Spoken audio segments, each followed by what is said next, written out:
Joining me now is the chairman of Migration Watch UK. It's the wonderful Alp Mehmet. Alp, great to have you on the show. Is this yet another example of net migration in the hundreds of thousands actually being a deliberate policy choice and not a necessity of globalisation? It is a deliberate policy choice. It's nothing to do with the economy, frankly, apart from the fact that it bears down on inflation, as Philip Hammond reminded us not long ago.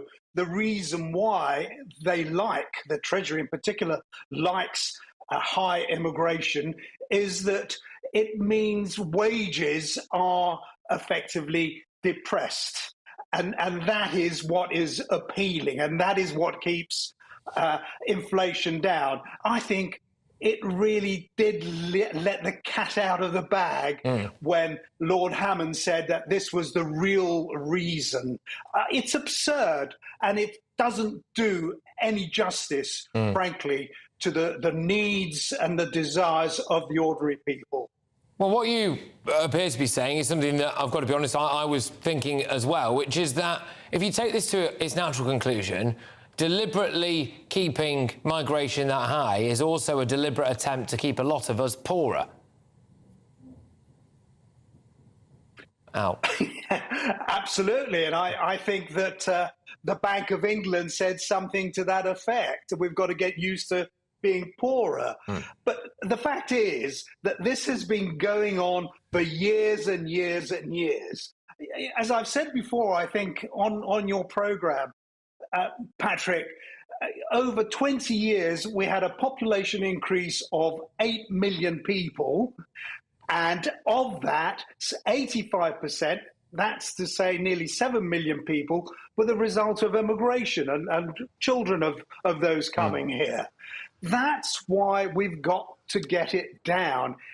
And the people want it. As I've heard you say, 60% of the people say it's been too high. Now, why won't any government listen to the people?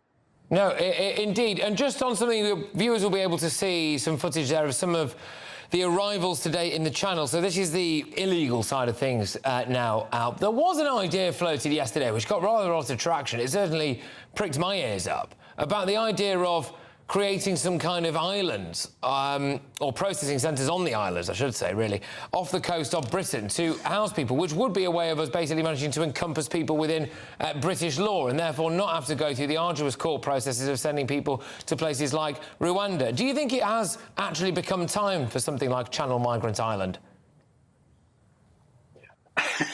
Well, I heard you say that yesterday, and it has a lot of attractions, I have to say. However, what I would also add is, how long will it take, Patrick? And really, if you think that the legal world, the so-called activist lawyers are going to let it happen without actually having something to say about it, I think we may all be mistaken if we thought that.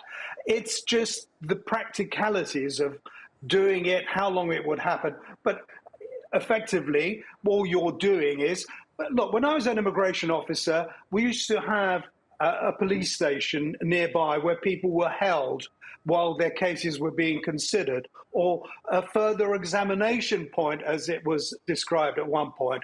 Well, all you're doing, if you're having something much on a bigger scale on an island, is just having a further examination point. But what you've then got to do is be decisive and act quickly. And that's never going to happen, unfortunately.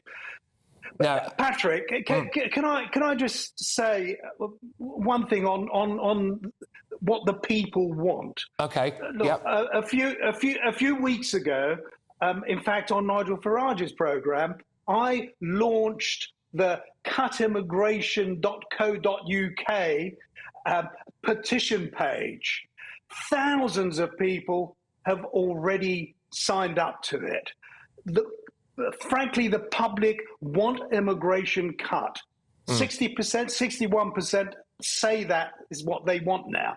We went through a short phase when people were conned into believing that, in fact, it was going to be reduced and everything was under control. Nonsense. Okay. Well, sign my petition, All right. please. All right, well, there you go. Hey, we love a petition here at GB News, as you well know. Alp, great stuff. Thank you very much. That's Alp Mehmet there, who's the chairman of Migration Watch UK.